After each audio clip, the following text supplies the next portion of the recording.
Pertempuran intens kembali pecah di dekat Pokros pada Selasa 25 Juni 2025. Pasukan Rusia melancarkan serangan presisi yang menghantam posisi militer Ukraina, termasuk peralatan tempur buatan NATO, infanteri, serta sistem artileri.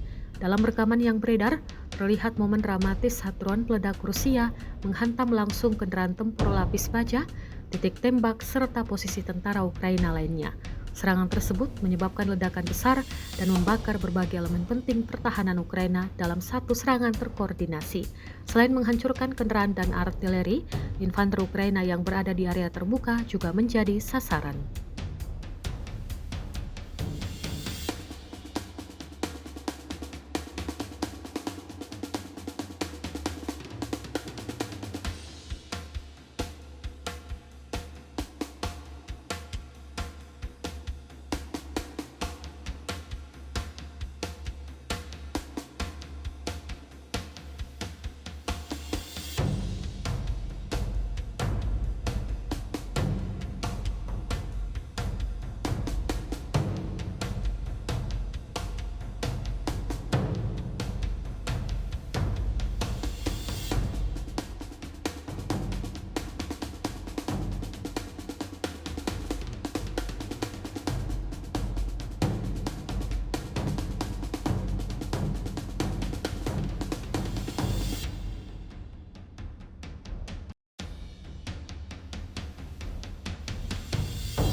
Download Tribun X sekarang, menghadirkan lokal menjadi Indonesia.